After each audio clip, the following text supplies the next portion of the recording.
शब्द एक सेकंड रुकिए, प्रदीप भंडारी रुकिए। कंचना जी, मैं चैलेंज करती हूँ। अच्छा, क्या बोला मुझे बताइए तो सही। आपको बता दिया या व्हाट्सएप यूनिवर्सिटी से आपके पास 2 बयान आ गया और आपने काम खत्म कर लिया? अच्छा। कुछ भी बोलेंगी तो थोड़ी सुन ली। आप झूठ बोल रही है, आप झूठ बोल रही है। इसे कहते हैं होली पर झूठ का रंग फेंकना। ये बड़ी अच्छी बात कही आप। लोग दिल का ताड़ बनाते हैं, झूठ बोलते हैं आप लोग। ये सारा पैसा योगी आदित्यनाथ अपने झोले में डाल देते। तो रुको जरा। हेलो गाइस, नमस्कार, जय श्री राम। स्वागत है आपका फिर एक नए मजेदार और धमाकेदार वीडियो में। जैसा कि गाइस आप जानते हैं कि संभल के सीईओ अनुज चौधरी ने जब से अपना होली और जुमे पर बयान दिया है, तब से विपक्ष की पार्टियां अपनी राजनीतिक रोटियां सेकने में लगी हैं, क्योंकि विपक्ष को लगता है कि संभल में होली और जुमे की नमाज किस प्रकार से शांतिपूर्वक हो गई और वहां पर झगड़ा क्यों नहीं हुआ, जिस पर आरजेडी की प्रवक्ता अनुज चौधरी के बयान से कुछ और ही साबित करना चाहती हैं और इस पर एंकर रूबिका लियाकत उनको धो देती हैं। तो डिबेट बहुत ही इंटरेस्टिंग और मजेदार होने वाली है, इसीलिए बने रहिए शुरू से एंड तक। चलिए मेन डिबेट स्टार्ट करते हैं। उत्तर प्रदेश के मुख्यमंत्री रहते हुए उन्होंने जो काम किया है वो एकदम अलहदा है, और वो क्या करेंगे फायदा लेकर?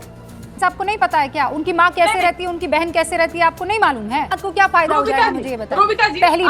पहली बात। और दूसरा, ये जो आर्थिक और सामाजिक और धार्मिक तौर पर अगर अयोध्या और कुंभ का स्नान ये सब हो रहा था तो वहां पर क्या जीडीपी जनरेशन नहीं हो रहा था? मतलब क्या इकोनॉमी जो है उसका चक्का नहीं चल रहा था? ये सारा पैसा योगी आदित्यनाथ अपने झोले में डाल रहे थे। रूबिका जी, अगर आर्थिक विकास हो रहा है तो आर्थिक विकास करें। धर्म के नाम पर उन्माद फैलाने का अधिकार किसी को नहीं होता है, वो योगी आदित्यनाथ जी हो। रूबिका जी सुन लीजिए, अगर अनूप चौधरी गुंडे जैसा भाषा उपयोग करता है, क्या गुंडे जैसे अनूप चौधरी ने क्या गुंडे जैसी बात की है? Indian penal code Anoop Chaudhary को अधिकार नहीं देता है। पूरा बयान सुना? अच्छा, मुझे शब्द एक सेकंड रुकिए, प्रदीप भंडारी रुकिए। कंचना जी, मैं चैलेंज करती हूँ, शब्दशाह अनुज चौधरी का बयान में मुझे अभी बताइए क्या बोला अनुज चौधरी? क्या बोला अनुज चौधरी? एक सीईओ को, एक सर्कल ऑफिसर को इंडियन पीनल कोड अधिकार नहीं देता है वो मीडिया के सामने आकर धार्मिक बयानबाजी करे। क्या बयानबाजी की धार्मिक? मुझे बताइए आप। नहीं, मुझे बताइए अनुज चौधरी ने क्या बयानबाजी की? नहीं बोल सकते। क्या बोला मुझे बताइए तो सही। आपको बता दिया या व्हाट्सएप यूनिवर्सिटी से आपके पास 2 बयान आ गए और आपने काम खत्म कर लिया? क्या बोला मुझे बताइए आप, मुझे सार बताइए। नहीं आ रही है, अगर आप करेक्ट करा सकती करा दे, लेकिन अनुज चौधरी इस देश की जो जनता है उसकी नजरों में गलत है, क्योंकि कुछ भी बोलेंगी तो थोड़ी सुन लेंगे। अनुज चौधरी का बयान बताइए मुझे कंचना जी। धार्मिक बयानबाजी करे। अनुज चौधरी का बयान क्या था धार्मिक, मुझे बताइए। मुसलमान ने कहा। आप झूठ बोल रही है कंचना जी, आप झूठ बोल रही है, आप झूठ बोल रही है। इसे कहते हैं होली पर झूठ का रंग फेंकना। हम घर से नहीं निकले। ये बड़ी अच्छी बात कही आप झूठ बोल रही हैं। तो पूरे देश में कर्फ्यू लगा अनुज दीजिए। चौधरी ने क्या धार्मिक उन्माद वाला बयान दिया मुझे बताइए। आप लोग दिल का ताड़ बनाते हैं, झूठ बोलते हैं आप लोग। आप लोग आवाज नहीं आ रही है कंचना को, या तो और या फिर वो रुकना नहीं चाह रही हैं। संगीत रागी ने क्या बोला अनुज चौधरी ने? आपने सुना बयान? मैंने सुना है, और उन्होंने दोनों पक्षों को हिदायत दी कि एक दूसरे में इंटरफेयर ना करें, होली अपने से गुजर जाएगा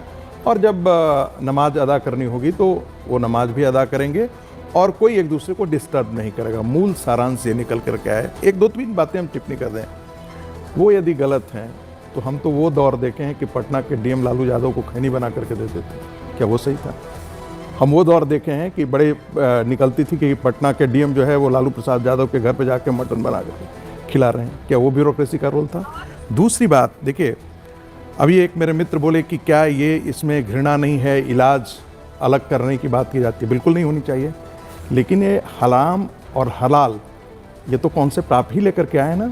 इकोनॉमी में हराम कि हमारा दुपट्टा भी हराम होगा, हमारा बिंदी भी हराम होगा, हमारा सेंट भी हराम होगा, हमारा कुर्ता भी हराम होगा या हलाल होगा। ये कैटेगराइजेशन इकोनॉमी में तो आप हलाल और हराम का जो डिस्टिंक्शन है वो लेकर के आप आए।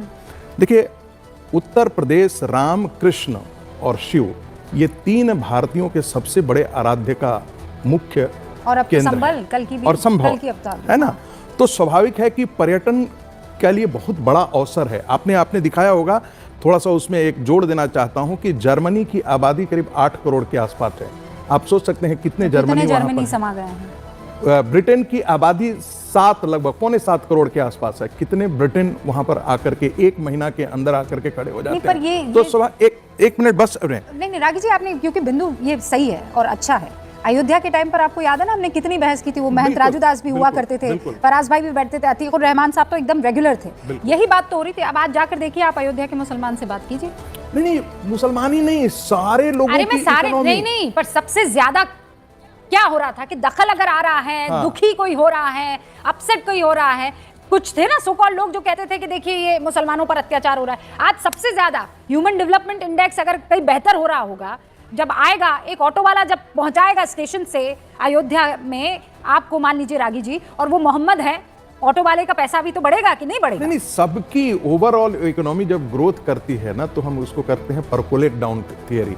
वो नीचे तक जाती है। ऐसा नहीं है कि इकोनॉमी ग्रोथ होगा तो उसमें हिंदुओं के लिए अलग हो जाएगा और मुसलमान उससे बेनिफिट नहीं होंगे। तीसरी बात एक जिक्र करना है, देखिए संभल का मुद्दा, ये सब चीजें अब रुकेंगी नहीं, जो मैं एक एज ए पॉलिटिकल एनालिस्ट के तौर पर प्रयोग कर रहा हूं, क्योंकि मुझे ऐसा लगता है कि जिस सेकुलरिज्म को 70 साल में कांग्रेस पार्टी ने नर्चर करके खड़ा किया है, उसकी भारत में एक बहुत बड़े हिंदू समाज की तरफ से प्रतिक्रिया हुई है, और वो प्रतिक्रिया मुसलमानों से ज्यादा इन सेकुलरवादियों के खिलाफ हुई है। नहीं तो आप जो देखिए ना, अतीक सारे अहमद मौलवियों ने पाल- तो कह दिया कि 2:30 बजे होगी। हाँ, आप देखिए ना, इसको लेकर के कौन खड़ा हो रहा है? उकसाने का काम कौन कर रहा है? समाजवादी पार्टी कर रहा है। क्यों कर रहा है? उनको लगता है कि यादव मुस्लिम कॉम्बिनेशन जो है, इसमें और जातियां यदि मिल ठीक जाती है, हैं ठीक तो है। राजनीतिक जो है वो कोरमा बनाने में All हमको right. आसानी होगी। हाँ। लेकिन एक चीज मैं आपको जिक्र कर रहा हूँ, मैं आपकी ये इजाजत- एक आपकी इजाजत। जागा हुआ हिंदू समाज है आज के दिन में, वो पहले से ज्यादा अपने सांस्कृतिक वैभव के लिए खड़ा होगा और ये किसी संगठन का मोहताज नहीं रहेगा। हाँ, मैं इस बात को, एक ये चीज मुझे समझनी है। अतीकुर रहमान भाई जब ये कहते हैं कि हिंदू जाग गया है और वो अब अपना हक मांग कर रहेगा, हाँ, जब ये कहते हैं तो कहा जा सकता है कि देखिए अब ये कितने आक्रामक हो गए, कितने खतरनाक तरीके का बयान संगीत रागी ने दिया है कि हिंदू अब जाग गया है, अब वो रुकेगा नहीं, अब वो थमेगा नहीं। लेकिन अगर आप प्रैक्टिकली देखें तो संगीत रागी कोई डंडा लेकर पहुंच थोड़ी गए हैं वहां पर कि संबल मेरा है दे दो मुझे।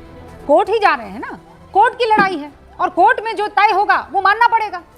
बतान है इससे कि बड़ा 400 प्रमाण साल क्या हो बाद सकता है जाकर के रागी जी? कोर्ट में जाना पड़ा। इससे बड़ा प्रमाण क्या हो सकता है कि सीसगंज गुरुद्वारा, जहां पर बकायदा गुरु तेग बहादुर का गला कलम काटा किया गया था, उससे थोड़ा दूर जाकर औरंगजेब। अतीकुर रहमान साहब जी, मैं चाहता भी नहीं हूँ रूबिका जी के संगीत रागी जी या हमारा हिंदू समाज पहले ही जागृत हो जाते, बहुत देर कर दी, ये एक अलग मुद्दा है रूबिका मैं जी। आपसे लेकिन सहमत हूँ। जो खड़ा सवाल और बड़ा सवाल होना चाहिए वो ये होना चाहिए कि बीजेपी और समाजवादी पार्टी और कांग्रेस, ये पूरी भी पार्टी के टग ऑफ वॉर में ये आम हिंदू और मुसलमान कब तक झुलसता रहेगा? भाई मुझे आपसे एक सवाल करना है, क्या सर तन से जुदा के जब नारे लगे थे और लाखों लोग सड़कों पर उतर करके आए थे और कोई एक शहर नहीं, तो क्या उस समय मुस्लिम समाज को ये ध्यान नहीं देना चाहिए था कि ये नारे गलत हैं, ये नारे भड़काऊ हैं?